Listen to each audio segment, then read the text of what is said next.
गोमती नदी और अरब सागर के संगम पर बसा विश्वास और इतिहास को जोड़ता ये नगर आज भी श्रद्धालुओं के लिए देवभूमि है।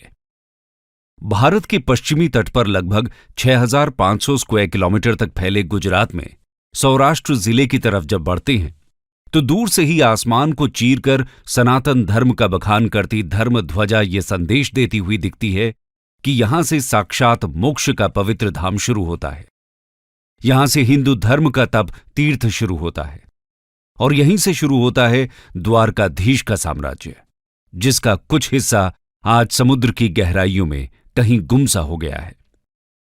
आज हम आपको श्री कृष्ण के द्वारका शहर की खोज के विषय में बताने वाले हैं, जो अद्भुत है, अकल्पनीय है, अविश्वसनीय है, जिसे स्वयं श्री कृष्ण ने बसाया था, जहां पर वो अपनी प्रजा के साथ रहते थे, जहां उनका राजपाट था।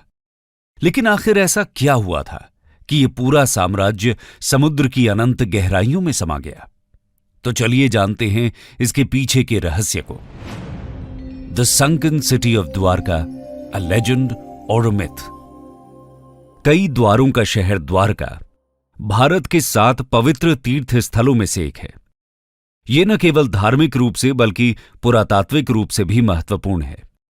गुजरात राज्य में सौराष्ट्र प्रायद्वीप के पश्चिमी सिरे पर स्थित द्वारका 4 धामों में से एक और यात्रा के लिए सप्तपुरी शहर यानी 7 पवित्र शहरों में से एक के रूप में जानी जाती है। हालांकि द्वारका की पौराणिक और ऐतिहासिक पृष्ठभूमि रहस्य में डूबी हुई है। इसकी पौराणिक पृष्ठभूमि को देखें तो हम पाएंगे कि भगवान विष्णु के 8वें अवतार कृष्ण ने इसे बसाया था। श्रीमद् भागवत के पवित्र ग्रंथ के अनुसार कृष्ण का जन्म मथुरा की जेल में हुआ था, लेकिन उनके पिता वासुदेव उनकी सुरक्षा को देखते हुए उन्हें गोकुल ले आए, जहां उनका पालन पोषण हुआ, जहां वो गोपियों और राधा के साथ रासलीला रचाते बड़े हुए। वहीं पर उन्होंने अपने मामा और मथुरा के क्रूर राजा कंस का वध किया। कंस के ससुर जरासंध के 18 बार मथुरा पर आक्रमण करने के कारण वो सारी प्रजा को लेकर पश्चिम की ओर निकल गए, जहां पर भगवान श्री कृष्ण ने एक द्वीप शहर स्थापित करने का निर्णय लिया।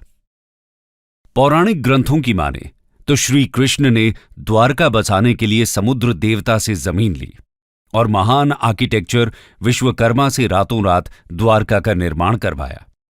विशाल दीवारों से घिरी ये नगरी वास्तुकला की बेहतरीन मिसाल थी। धन दौलत से समृद्ध इस नगर के दरवाजे सोने के थे। हिंदू पुराणों की माने तो द्वारका का निर्माण कृष्ण ने कुशस्थली नामक स्थान के निकट किया था। शहर तेजी से उभरा। इसमें लगभग 900 महलों में हजारों लोग रहते थे। शहर पूरी तरह से किलेबंद था और केवल जहाज द्वारा ही यहां तक पहुंचा जा सकता था। लेकिन श्री कृष्ण ने जिस शहर को इतने प्यार से समुद्र के बीच में बसाया, वो शानदार शहर उसी समुद्र में डूब गया। द्वारका का ये खोया हुआ शहर आज दुनिया भर में चर्चा का विषय बन गया है। लेकिन सवाल अभी भी वही है कि ये डूबा कैसे? दोस्तों, द्वारका नगरी के डूबने के पीछे कई तरह की कहानियां और मिथक फैले हुए हैं। महाभारत के अनुसार श्री कृष्ण पांडवों की तरफ से महाभारत के युद्ध में शामिल हुए थे और इस युद्ध में पांडवों की जीत हुई थी और कौरवों की हार। 100 पुत्रों के शोक से दुखी गांधारी ने क्रोध में आकर श्री कृष्ण को श्राप दे दिया कि जिस तरह कौरवों के वंश का नाश हुआ है, ठीक उसी प्रकार पूरे यदुवंश का भी नाश होगा। धीरे धीरे द्वारका में हालात तनावपूर्ण होने लगे। उसके पश्चात सभी यदुवंशी आपस में लड़ लड़कर मरने लगे थे। सभी यदुवंशियों की मृत्यु के बाद बलराम ने भी अपना शरीर त्याग दिया। बलराम के देह त्यागने के बाद श्री कृष्ण उदास होकर वन में विचरण करने लगे। घूमते घूमते वे एक स्थान पर बैठ गए और गांधारी द्वारा दिए गए श्राप के बारे में विचार करने लगे और फिर एक पेड़ की छांव में बैठ गए। इसी समय जरा नामक एक शिकारी का बाण उनके पैर में आकर लगा, जिसने दूर से उनके पैर के अंगूठे को हिरण का मुख समझकर बाण चला दिया था। जब वो शिकारी शिकार उठाने पहुंचा तो श्री कृष्ण को देखकर क्षमा मांगने लगा। कान्हा ने उसे अभयदान देकर देह त्याग दी। अर्जुन को कृष्ण के देह त्याग का जब संदेश मिला तो वो बहुत दुखी हुए। इसके बाद अर्जुन ने द्वारका पहुंचकर वासुदेव जी से कहा कि वो नगर में शेष बचे सभी लोगों को हस्तिनापुर चलने की तैयारी का आदेश दें। फिर अर्जुन ने प्रभास क्षेत्र जाकर सभी यदुवंशियों का अंतिम संस्कार किया। अगले दिन वासुदेव जी ने प्राण त्याग दिए। उस पर उनका अंतिम संस्कार कर अर्जुन सभी महिलाओं और बच्चों को लेकर द्वारका से निकल गए। जैसे ही उन लोगों ने नगर छोड़ा, द्वारका का राजमहल और नगरी समुद्र में समा गई। प्रचलित कहानियों के मुताबिक माता गांधारी के अलावा दूसरा श्राप ऋषियों द्वारा श्री कृष्ण के पुत्र साम्ब को दिया गया था। दरअसल एक बार महर्षि विश्वामित्र, देवऋषि नारद और कण्व द्वारका गए। तब यादव वंश के कुछ लड़के ऋषियों के साथ उपहास करने के प्रयोजन से श्री कृष्ण के पुत्र साम्ब को स्त्री वेश में ले गए और ऋषियों से कहा कि यह स्त्री गर्भवती है, आप इसके गर्भ में पल रहे शिशु के बारे में बताइए कि क्या जन्म लेगा। ऋषियों ने अपना अपमान होता देख श्राप दिया कि इसके गर्भ से मुसल उत्पन्न होगा और उस मुसल से समस्त यदुवंशी कुल का विनाश होगा। महाभारत के 23वें और 34वें श्लोक के अनुसार जिस दिन कृष्ण 125 साल के बाद आध्यात्मिक दुनिया में शामिल होने के लिए पृथ्वी छोड़ गए थे, उसी दिन शहर अरब सागर में डूब गया था और यही वो समय था जब कलयुग की शुरुआत हुई थी। समुद्र के देवता ने भूमि को एक बार फिर से वापस ले लिया, द्वारका के खोए हुए शहर को डुबो दिया, लेकिन भगवान कृष्ण के महल को बचा लिया। यह भी कहा जाता है कि खोई हुई द्वारका नगरी पर एक उड़ने वाली मशीन जहाज द्वारा हमला किया गया था। यह लड़ाई एलियंस सिद्धांतकारों की रुचि को बढ़ाती है, क्योंकि ऐसा लगता है कि यह लड़ाई तकनीक और शक्तिशाली हथियारों के साथ लड़ी गई थी। स्पेसशिप ने ऊर्जा हथियार का इस्तेमाल करके शहर पर हमला किया, जो देखने वालों को बिजली गिरने जैसा लगा, और यह इतना विनाशकारी था कि हमले के बाद शहर का अधिकांश हिस्सा खंडहर हो गया। दोस्तों, वैसे तो द्वारका आज तक एक रहस्य बना हुआ है, लेकिन आज इसके अवशेष पानी के नीचे खोजे जा रहे हैं। आइए जानते हैं इसे लेकर हमारे आर्कियोलॉजिस्ट्स क्या कहते हैं। Discovery of the submerged kingdom. दोस्तों, महाभारत के अनुसार तो प्राचीन द्वारका समुद्र में डूब गई थी, जिसकी वजह से आज ये एक महत्वपूर्ण पुरातात्विक स्थल बन गई है। द्वारका के समुद्री अवशेषों पर सबसे पहली नजर भारतीय वायुसेना के पायलटों की पड़ी थी, जो उस दौरान समुद्र के ऊपर से उड़ान भर रहे थे। इसके बाद ही 1970 में जामनगर के गैजेटियर में इसका उल्लेख किया गया। इससे पहले लोगों का कहना था कि द्वारका नगरी एक काल्पनिक नगर है और काल्पनिक कहानियों का कोई इतिहास नहीं होता। लेकिन इस शहर का पहला ऐतिहासिक रिकॉर्ड 6वीं शताब्दी में गुजरात के भावनगर के सामंत्य सिंहादित्य के पलिताना कॉपर प्लेट में पाया गया है। ये शिलालेख द्वारका के सौराष्ट्र के पश्चिमी तट की राजधानी में है और इसमें सबसे महत्वपूर्ण यह है कि इसमें कहा गया है कि श्री कृष्ण यहां रहते थे। इसके बाद से ही लोगों को भरोसा होने लगा। इस पर CSIR यानी council of scientific and industrial research के पूर्व प्रमुख और वैज्ञानिक डॉक्टर राजीव निगम महाभारत को कोट करते हैं। महाभारत में कृष्ण ने कहा है कि द्वारका शहर सागर से निकली जमीन पर बनाया गया था, लेकिन जब उसका पानी दोबारा अपनी पुरानी जगह पर आया तो शहर डूब गया। वो बताते हैं, पानी के नीचे खुदाई का काम मौजूदा द्वारकाधीश मंदिर के पास से शुरू हुआ था, जहां कई मंदिरों की एक श्रृंखला मिली, जिसका मतलब यह है कि जैसे जैसे पानी चढ़ता गया, मंदिरों की जगह आगे सरकती गई। इस अवलोकन ने भारत के चर्चित आर्कियोलॉजिस्ट डॉक्टर SR राव को आश्वस्त किया कि क्यों न समंदर के किनारे खुदाई की जाए, ताकि पता चल सके कि यहां इस डूबे हुए शहर के वास्तविक सबूत हैं या नहीं। इसके बाद साल 1979 में आर्कियोलॉजिस्ट डॉक्टर SR राव और उनकी टीम ने इसकी खोज शुरू की। उन्होंने मिलकर तथ्यों के सबूत तलाशने शुरू कर दिए। बता दें कि SR राव कहते हैं कि जिस बात ने उन्हें द्वारका में अनिश्चित उत्खनन के लिए सबसे ज्यादा प्रेरित किया, वो था महाभारत की तिथि और उसके ऐतिहासिक तथ्यों को लेकर उठ रहा विवाद। इसी खोज में समुद्र से हजारों फीट नीचे उसकी गहराइयों में द्वारका के महत्वपूर्ण अवशेष मिले, जिसमें 560 मीटर लंबी द्वारका की दीवार मिली, जिसकी बनावट महाभारत के द्वारका विवरण से मिलती जुलती है। पौराणिक ग्रंथों में मिले विवरण के अनुसार द्वारका में कुल 50 खंभे थे। आर्कियोलॉजिस्ट को इस खोज में करीब 30 खंभे मिले थे। इसके साथ ही उन्हें वहां पर उस समय के बर्तन भी मिले जो लगभग 1528 से लेकर 3000 ईसा पूर्व के थे। साइट से 500 से अधिक प्राचीन वस्तुएं प्राप्त हुईं। कुछ नमूने तो 2000 साल के सांस्कृतिक उत्तराधिकार को मजबूती से स्थापित करते हैं। पत्थर के ब्लॉक, खंभे और सिंचाई प्रणालियों की खोज की गई। हालांकि इन खोजों की वास्तविक तारीख पर अभी भी विवाद चल रहा है, लेकिन ये सभी सबूत इस बात को प्रमाणित करते हैं कि कृष्ण नगरी द्वारका कोई काल्पनिक कहानी नहीं है, वो असल में मौजूद थी। इस खोज को लेकर भारतीय समुद्र वैज्ञानिकों का कहना है कि भारत के पश्चिमी तट पर मिले पुरातात्विक अवशेष 9000 साल से भी अधिक पुराने हो सकते हैं। 2005 में the archaeological survey of India द्वारा द्वारका नगरी की खोज फिर से आरंभ की गई। भगवान श्री कृष्ण की नगरी से जुड़े दावों और अनुमानों के वैज्ञानिक कसौटी पर कसने का समय आया साल 2007 में, जब कच्छ की खाड़ी के पास समुद्र तटीय क्षेत्र में पुरातत्व विशेषज्ञों ने नौसेना के गोताखोरों की मदद से समुद्र के भीतर उत्खनन कार्य किया और वहां पड़े चूना पत्थरों के खंडों को भी ढूंढ निकाला। भारतीय पुरातत्व सर्वेक्षण के समुद्री पुरातत्व विशेषज्ञों ने इन दुर्लभ नमूनों को देश विदेशों की पूरा प्रयोगशालाओं को भेजा। मिली जानकारी के मुताबिक ये नमूने सिंधु घाटी सभ्यता से कोई मेल नहीं खाते, लेकिन ये इतने प्राचीन थे कि सभी दंग रह गए।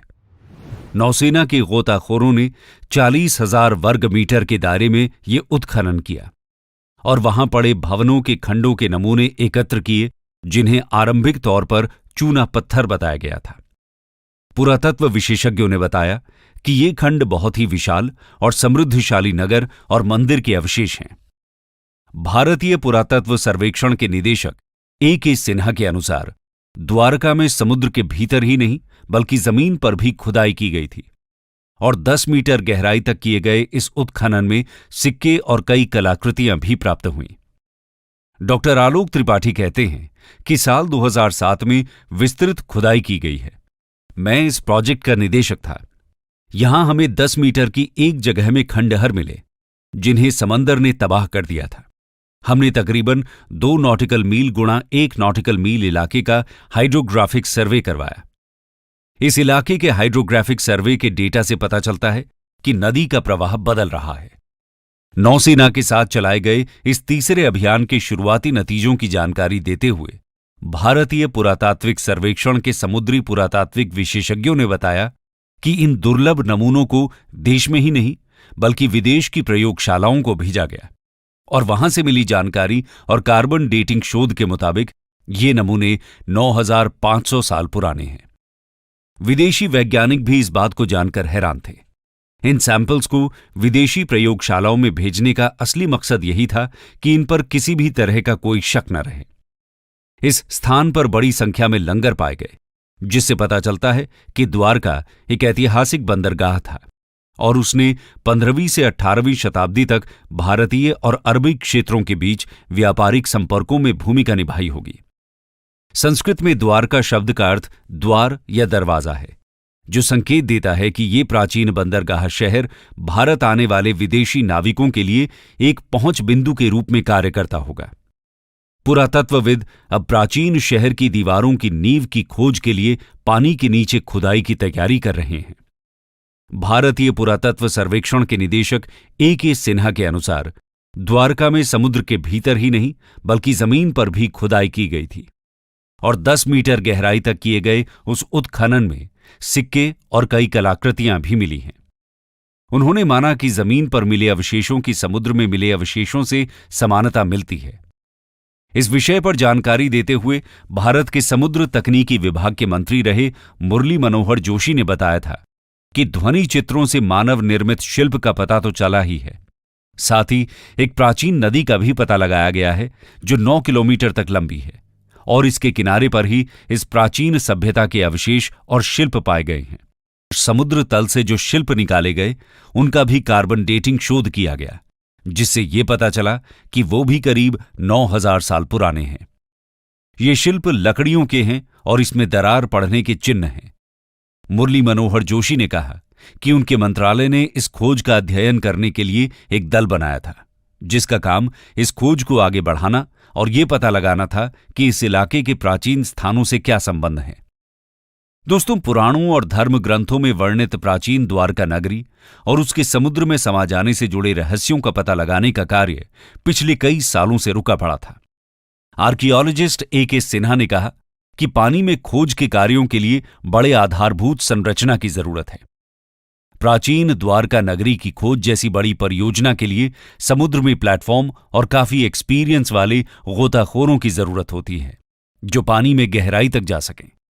द्वारका नगरी के समुद्र में समा जाने के रहस्य के बारे में पूछे जाने पर A.K. सिन्हा का कहना है कि द्वारका नगरी का एक बड़ा हिस्सा समुद्र में डूब गया था, लेकिन इसके कारण को लेकर पूरे दावे के साथ कुछ भी नहीं कहा जा सकता।